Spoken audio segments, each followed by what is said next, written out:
और हमने उस दिन थोड़ा सा इंट्रोडक्शन किया था रिटेल एंड लॉजिस्टिक मैनेजमेंट का। आज हम आगे का सिलेबस करेंगे, ठीक है।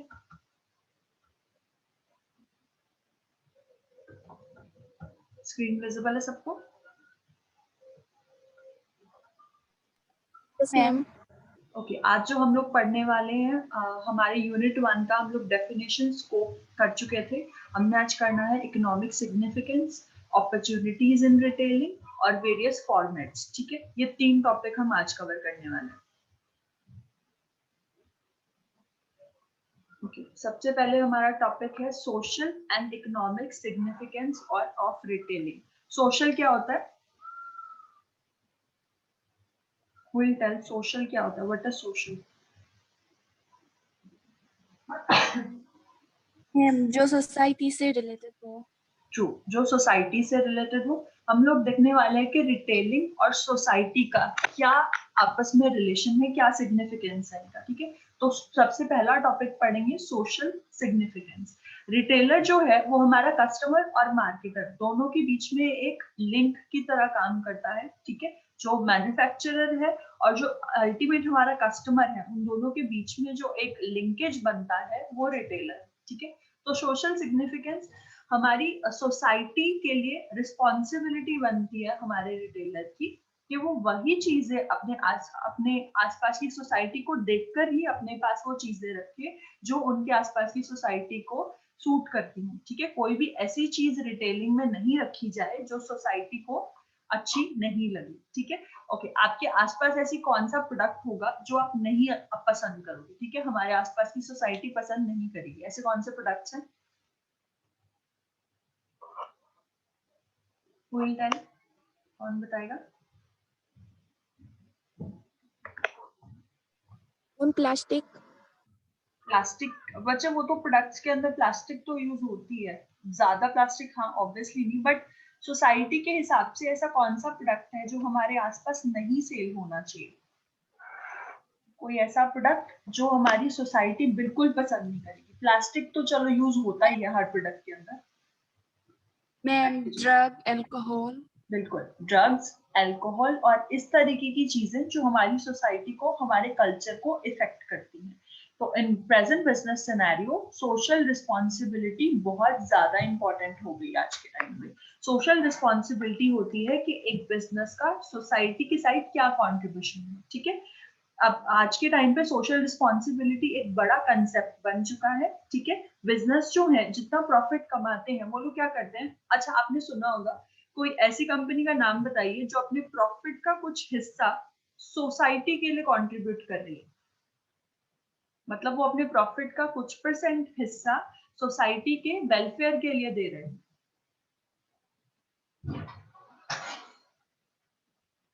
कोई ऐसा एडवर्टाइजमेंट याद आ रहा हो जिसमें प्रोडक्ट की कंपनी ने बोला हो कि हम अपने प्रॉफिट का इतना हिस्सा बच्चों को देते हैं या फिर एजुकेशन के लिए देते हैं या फिर ऐसा कुछ?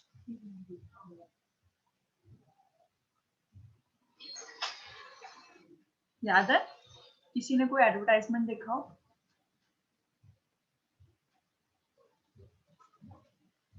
क्लासमेट की कॉपीज मैम याद नहीं आ रही। क्लासमेट की कॉपीज कौन यूज करता है किसी के पास क्लासमेट की कॉपी? क्लासमेट रजिस्टर देखा है? मैम अभी तो नहीं है पर यूज किया था। यूज किया है। क्लासमेट का कभी लास्ट जो जी मैम। लास्ट कवर पेज है वो देखा है किसी ने? जो पीछे वाली बैक कवर पेज होता है, कभी ध्यान से देखा उस रजिस्टर को? प्रतिभा, पूजा, आप लोगों में से किसी ने देखा हो? नहीं मैम। ओके, हिबू ने नहीं देखा। प्रतिभा, पूजा, आप दोनों में से किसी ने देखा हो? No ma'am. नहीं देखा। ओके, जो हमारा क्लासमेट रजिस्टर होता है ना, कभी उसका बैक पेज देखना, वहां पे लिखा होता है कि हम लोग इतना परसेंट प्रॉफिट जो बच्चे अनाथ हैं या फिर जो बच्चे बहुत ज्यादा मतलब वीकर सेक्शन से आते हैं उनके कंट्रीब्यूशन के लिए देते हैं, ठीक है। तो क्लासमेट, इसके अलावा एक और प्रोडक्ट है दैट इज निहार शांति आमला की एड देखी होगी आप लोगों ने। वो लोग बोलते हैं कि हमारे प्रोडक्ट्स का हिस्सा कुछ 1% हिस्सा जो है वो बच्चों की पढ़ाई के लिए जाता है, ठीक है। देखा एडवर्टाइजमेंट उसका?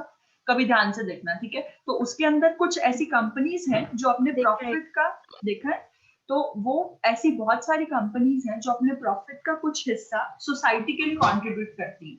अब कोई मुझे बता सकता है कि उन्हें क्या फायदा ऐसे कंट्रीब्यूशन करके, वो लोगों को क्या फर्क पड़ रहा है, वो लोग अपना प्रॉफिट खुद के लिए यूज कर सकते हैं ना, वो सोसाइटी के लिए क्यों अपना प्रॉफिट दे रहे हैं, क्यों कंट्रीब्यूट कर रहे हैं?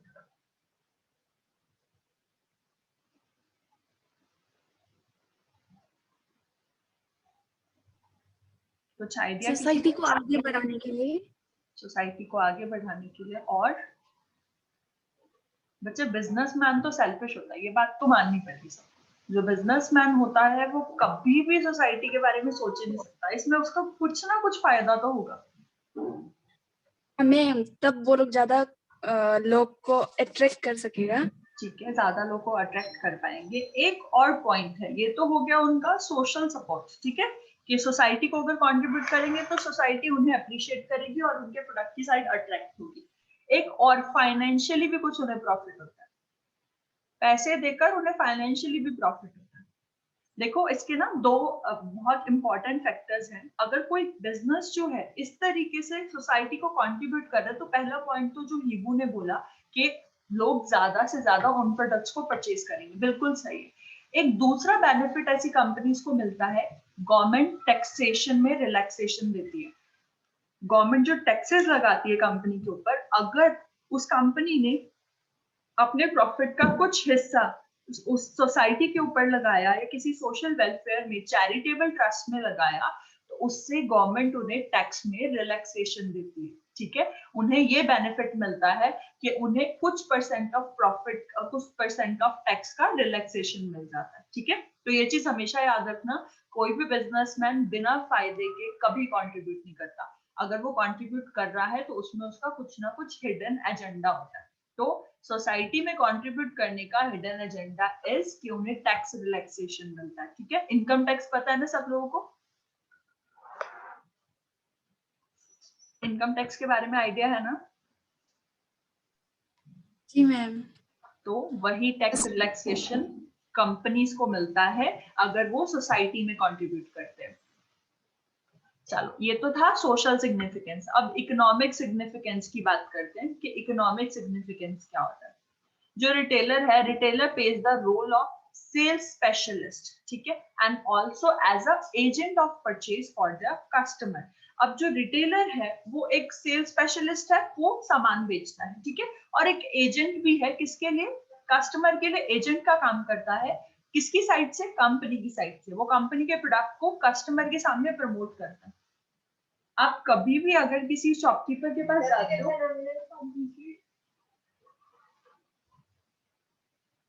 अगर कस्टमर की साइड, मतलब अगर आप किसी शॉपकीपर के पास जाते हो और आपको कोई प्रोडक्ट खरीदना है, फॉर एग्जांपल आप गए हो कोई ऑयल खरीदने के लिए गए, ठीक है, तो शॉपकीपर क्या करता है कि जो ऑयल आप खरीदने के लिए जाते हो, कई बार शॉपकीपर ऐसे बोलता है ना कि वो वाला नहीं है, ये वाला ले जाइए, ये सेम उसके जैसा ही है और अच्छी क्वालिटी का भी है, कम रेट पे भी मिल जाएगा, है ना।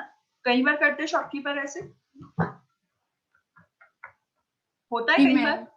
तो वो उनका एक एडवर्टाइजमेंट का तरीका होता है कस्टमर को न्यू प्रोडक्ट सेल करने का, ठीक है। तो इकोनॉमिक सिग्निफिकेंस रिटेलर प्रोवाइड करता है कस्टमर को नए प्रोडक्ट के बारे में बताकर, उसे न्यू चीजों की साइड अट्रैक्ट करके, ठीक है।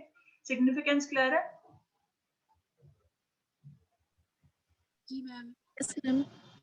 ओके, अब इसके बाद आता है कि अगर आप रिटेलिंग के अंदर जाते हो तो आपके पास क्या क्या करियर अपॉर्चुनिटीज हैं, ठीक है। रिटेलिंग के बारे में हमें समझ आ गया कि रिटेलर एक शॉपकीपर होता है जो मैन्युफैक्चर और कस्टमर के बीच में इंटरमीडिएट का काम करता है और या फिर लिंक का काम करता है। अब इसमें करियर ऑप्शंस क्या क्या है, तो हमारे पास कुछ 7 to 8 करियर ऑप्शंस होते हैं अगर हम रिटेलिंग चूज करते हैं। तो फर्स्ट पॉइंट है सेल्स एंड रिलेटेड बिजनेस, यानी अगर आप रिटेलिंग करते हो तो पहला करियर ऑप्शन आता है सेल्स का, ठीक है। सेल्स जो है वो मेन एस्पेक्ट है रिटेल इंडस्ट्री का। It is an important part of store operation, ठीक है, आपके स्टोर्स को ऑपरेट करने का मेन फंक्शन है। The important duty of sales staff is to sell the product to customer, ठीक है। मेन ड्यूटी क्या होती है सेल्समैन की? To sell the product to customer. Other than sales, the relative job involves sales associate, cashier for receiving payment by cash, check और debit card, credit card. ठीक है. आप कभी किसी अच्छे शोरूम या शॉपकीपर के पास जाते हो तो वहां पे क्या होता है, आपको अगर फॉर एग्जांपल हम लोग क्लोथ्स खरीदने के लिए गए तो क्लोथ्स खरीदने के लिए आपके पास सेल्स असिस्टेंट अलग से होता है जो आपको कपड़े दिखाता है. ठीक है. उसके बाद जब आप कपड़े चूज कर लेते हो कि मुझे ये वाले कपड़े जो है ये चाहिए, तो उसके बाद वो बोलता है कि आप आगे जाके काउंटर पे बिल पेमेंट कर दीजिए, है ना. तो फिर वहां पर अलग से एक पर्सन बैठा होता है जो आपसे कैश, चेक या फिर डेबिट कार्ड या क्रेडिट कार्ड इस तरीके से कुछ लेता है, राइट. तो वो होती है हमारा फर्स्ट करियर ऑप्शन, सेल्स और रिलेटेड जॉब्स. क्लियर ये पॉइंट? ये पॉइंट क्लियर है? प्रतिभा आपको क्लियर है? Yes ma'am. Okay. Second career option हमारे पास होता है स्टोर मैनेजर का. स्टोर मैनेजर कौन होता है?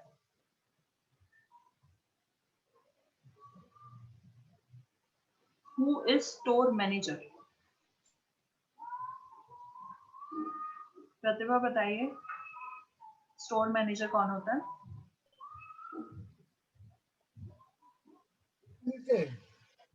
मैम जो स्टोर में रखे हुए सामान को देखता है, उसकी Right. जिम्मेवारी लेता है. बिल्कुल सही. जो आपके स्टोर के डे टू डे ऑपरेशंस को मैनेज करे, that is the store manager. तो अगर आप रिटेलिंग बिजनेस करते हैं तो उसके अंदर आपके पास ये भी करियर ऑप्शन होता है कि आप as a store manager work कर सकते हो. क्लियर?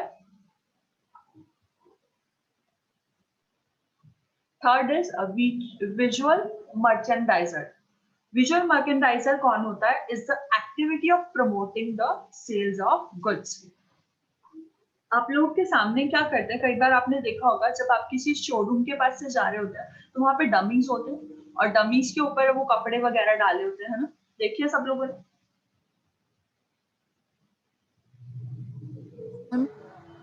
तो ये होता है विजुअल मर्चेंडाइजर. जब आपको आपकी आंखों के सामने वो चीज दिखा दी जाए जो शॉप के अंदर पड़ी है कि शॉप किस चीज से रिलेटेड है या फिर किस काम में डील कर रही है. तो विजुअल मर्चेंडाइजर भी एक तरीके का करियर ऑप्शन है. आप उस तरीके की चीजें भी सेल आउट कर सकते हो आपके गुड्स की प्रमोशन के लिए. ठीक है. Fourth point is regional sales manager. आपके पास रिटेलिंग के अंदर fourth option is regional sales manager. जब आप एक पूरे रीजन के सेल्स मैनेजर बन जाते हो. A regional sales manager report to the national sales manager. A regional sales manager required excellent interpersonal and communication skills. A retail sales manager is responsible for day-to-day operation of retail store. Okay. अब इसके अंदर बोला गया कि एक जो regional sales manager है वो रिपोर्ट किसे करता है? एक नेशनल लेवल स्टोर मैनेजर को.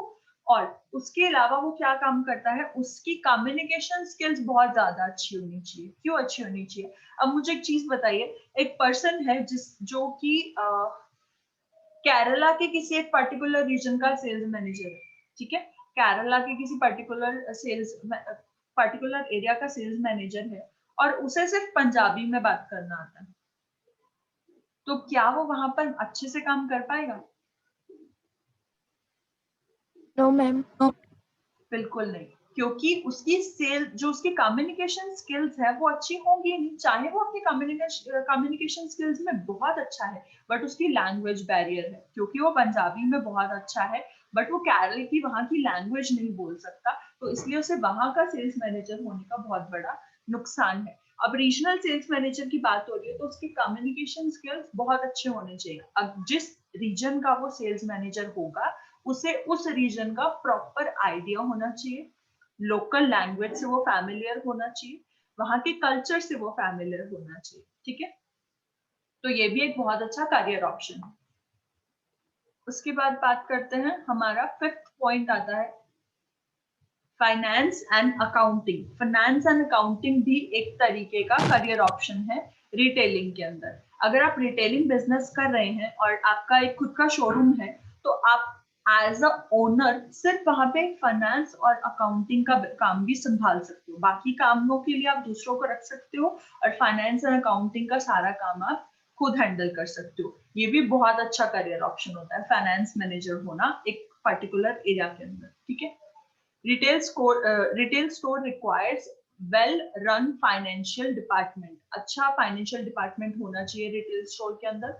And financial manager is responsible for keeping the record of accounts of income, paying expenses, maintenance of financial records, cash flow control and banking etc.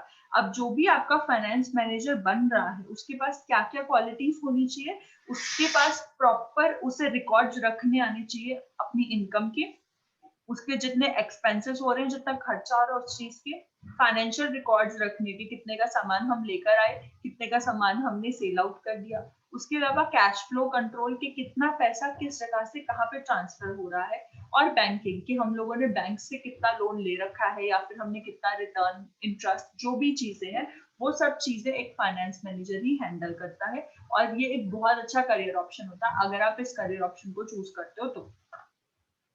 6th point is human resource. अब human resource क्या होता है, कौन बताएगा?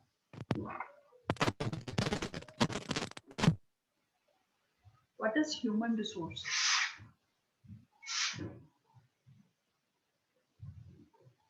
Human resource क्या होता है? विभू बताइए।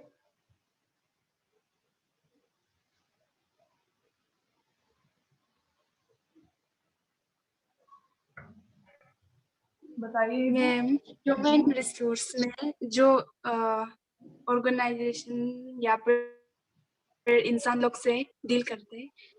ओके, ह्यूमन रिसोर्सेज बेसिकली कि आपके पास कितना ह्यूमन से रिलेटेड रिसोर्स है, यानी आपके पास कितना स्टाफ है, आप किस काम के लिए कितने लोगों को हायर कर रहे हैं, ये सब चीजें आपके ह्यूमन रिसोर्स में आती हैं। अब ह्यूमन रिसोर्स के अंदर भी बहुत सारे करियर ऑप्शंस होते हैं, जैसे कि आपको इस डायग्राम में दिख रहा होगा।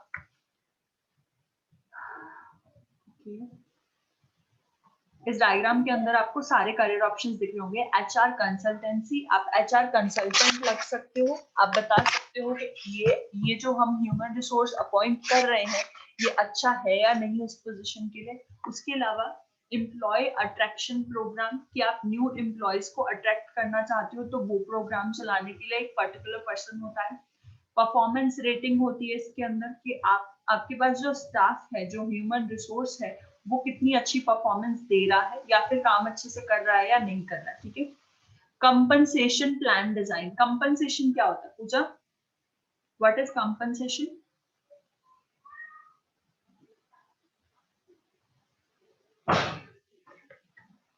पूजा, am I audible to you?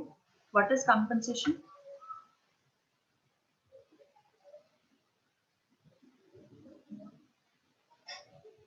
Puja,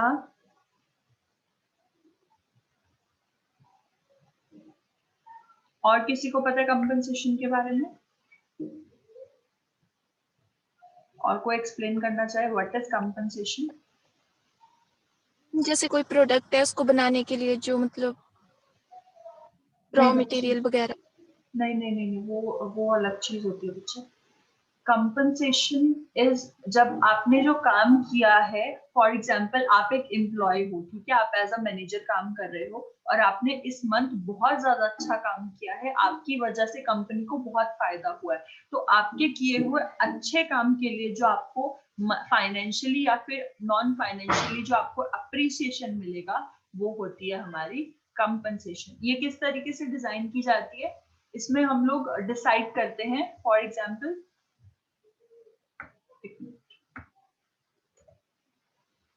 white board visible है सबको? इसमें टारगेट सेट कर दिया जाता है कि एक दिन में जो 10 यूनिट काम करेगा उसे तो हम लोग देंगे नॉर्मल वेज रेट, ठीक है, कि नॉर्मल जितनी सैलरी सबको मिलती है उतनी उसे भी मिलेगी जो एक दिन में 10 यूनिट्स तक का काम कर लेगा। उसके बाद क्या होता है कि जो पर्सन गिवन टाइम के अंदर 10 रुपए से ऊपर का, सॉरी 10 यूनिट से ऊपर का काम कर लेता है उसे हम देंगे normal wage rate plus 10 rupees per unit, कि जितनी यूनिट उसने ऊपर बनाई है उस यूनिट के ऊपर उसे 10 रुपए एक्स्ट्रा मिलेंगे प्लस जो भी उसकी सैलरी पहले से डिसाइडेड है। तो ये हमारा हर कंपनी का डिफरेंट होता है, अपना खुद का कंपनसेशन का खुद का प्लान होता है सबका, ठीक है। तो ये भी इसके अंदर आता है। एचआर के अंदर हम लोग कंपनसेशन प्लान्स भी बनाते हैं। HR practice review, HR practice review means जितना भी हम लोगों ने ह्यूमन रिसोर्स को प्रैक्टिस करवाई है, उन्हें जितनी ट्रेनिंग दी है, उन सब चीजों से रिलेटेड हम उनके रिव्यूज लेंगे कि आपको कितना अच्छा लगा, जो भी आपको ट्रेनिंग मिली उससे आपने क्या सीखा, वो सब चीजों का डाटा। ठीक है। Then resume management, HR services के अंदर रिज्यूमे मैनेजमेंट भी आता है कि कितने लोगों ने आपके पास एप्लीकेशन दिया था और उनमें से अच्छी क्वालिफिकेशन वाले रिज्यूम्स को हम अपने पास रखते हैं फ्यूचर के लिए, ताकि अगर हमें फ्यूचर में कभी भी जरूरत पड़े तो फिर हम उसी तरीके से लोगों को रिक्रूट कर सके। ठीक है। फिर आता है रिक्रूटमेंट। रिक्रूटमेंट सबको पता ही है कि जब हम एक पर्टिकुलर सही जगह पर सही वक्त पे सही इंसान को अपॉइंट करते हैं, दैट इज रिक्रूटमेंट। और एचआर एडवाइजर तो हम लोग पढ़ ही चुके हैं कि जो एडवाइस प्रोवाइड करता है ह्यूमन रिसोर्स को। इसके बाद हमारा जो करियर ऑप्शन आता है दैट इज लॉजिस्टिक्स।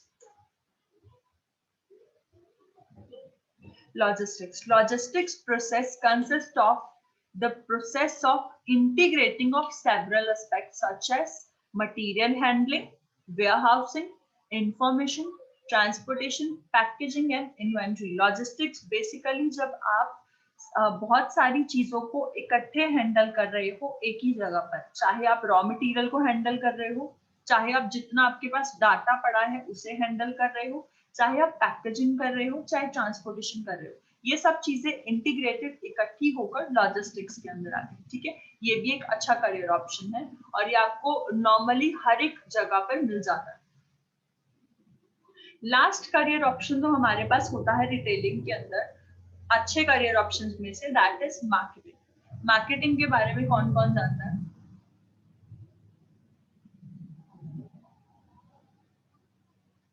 मार्केटिंग क्या होती है? What is marketing? जो बहुत इजी कंसेप्ट है मैं वो आप लोगों से पूछ रही हूँ। मार्केटिंग क्या होता है? मार्केटिंग होती है जैसे किसी प्रोडक्ट को मार्केट में लाना, उसके लिए एडवर्टाइजमेंट करना। बिल्कुल सही। मार्केटिंग इज जब आप लोगों को अपने प्रोडक्ट से रिलेटेड बताते हो, इंफॉर्मेशन प्रोवाइड करते हो ताकि वो लोग आपका प्रोडक्ट परचेज करें। तो मार्केटिंग भी एक बहुत अच्छा करियर ऑप्शन है। आप एज अ रिटेलर अच्छी मार्केटिंग कर सकते हो। ठीक है। तो सब लोगों को करियर ऑप्शंस क्लियर हो गए? किसी भी करियर ऑप्शन में कोई डाउट है? ओके। इसके बाद हमारा ये लास्ट टॉपिक है, हम लोग रिटेलिंग के फॉर्मेट्स देखने वाले हैं कि रिटेलर्स कितने तरीके के होते हैं। ठीक है। हमारे पास 5 कॉमन रिटेलिंग मेथड्स हैं आज की इकोनॉमी के हिसाब से, जो कि है सबसे पहला डिपार्टमेंटल स्टोर। डिपार्टमेंटल स्टोर के बारे में सुना है सब लोगों ने? वैसे हम सबको डिटेल में पढ़ेंगे बट एक बार फिर भी किसी ने सुना है डिपार्टमेंटल स्टोर के बारे में? चलिए इकट्ठे पढ़ लेंगे। मैम हर एक डिपार्टमेंट का अलग अलग। जी बिल्कुल, हर एक चीज से रिलेटेड जब हम डिफरेंट स्टोर बना देते हैं वो हमारा डिपार्टमेंटल स्टोर। सेकंड है स्पेशलिटी स्टोर, जब किसी एक पर्टिकुलर चीज को लेकर ही वो स्टोर बनाया गया है, उसकी स्पेशलिटी सिर्फ वो एक पर्टिकुलर प्रोडक्ट है। थर्ड इज डिस्काउंट स्टोर, जहां पर आपको डिस्काउंट्स मिलते हैं। फोर्थ है supermarkets and fifth is e commerce. ये 5 रिटेलिंग मेथड्स होते हैं जिनको हम डीपली स्टडी करने वाले हैं। सबसे पहला पॉइंट है departmental store. Departmental store sells a variety of product within a variety of niches, with each of this niche being a department within the overall store। जैसे कि हमने कहा कि एक बहुत बड़ा मॉल टाइप जिसके अंदर जिसके अंदर हम लोगों ने मतलब अलग अलग स्टोर्स बना रखे हैं एक मॉल के अंदर। यानी एक पर्टिकुलर शोरूम है, उसके अंदर लेफ्ट हैंड साइड के ऊपर सिर्फ क्लोथिंग का है, राइट हैंड साइड के ऊपर सिर्फ फुटवेयर्स का है। अगर आप स्ट्रेट फॉरवर्ड जाएंगे तो वहां पर आपको मतलब अच्छा जैकेट कलेक्शन मिल रहा है। तो इस तरीके से डिपार्टमेंटल स्टोर्स होते हैं। ठीक है। इसके बेनिफिट्स क्या है? Ordering products in bulk often allows you to receive pre-time discount from suppliers। अगर आप लोग इस तरीके के स्टोर्स बना रहे हैं तो ऐसे स्टोर्स के अंदर आपको बल्क में यानी अच्छी बड़ी क्वांटिटी के अंदर प्रोडक्ट ऑर्डर करने पड़ेंगे, और अगर आप पहले से इतना प्रोडक्ट स्टोर करके रखते हैं तो सप्लायर आपको उसके ऊपर डिस्काउंट भी दे देता है। Consumer often purchase additional items once they commit to single purchase due to convenience. अब कस्टमर क्या होता है कि कस्टमर को एक बार कोई चीज पसंद आ गई, उसे उसे उस चीज की क्वालिटी इतनी ज्यादा अच्छी लगी कि उसने सोचा कि जब मैं नेक्स्ट टाइम भी खरीदूंगा तो सेम ही चीज खरीदूंगा, ठीक है। कुछ लोगों को आपने देखा होगा उन्हें ब्लैक का बहुत शौक होता है, ठीक है, ब्लैक कलर की चीज लेने का बहुत शौक होता है। तो वो लोग अगर एक बार ब्लैक खरीद के लाए तो नेक्स्ट टाइम जब भी शॉपिंग पे जाएंगे तो वो ब्लैक ही खरीद के लाएंगे, ठीक है। तो इस तरीके की वजह से जब आपके पास डिपार्टमेंटल स्टोर है तो आपको उसमें बहुत हेल्प मिलती है कि आपका जो कस्टमर है वो दोबारा से आप ही के पास आता है उस चीज को परचेज करने के लिए।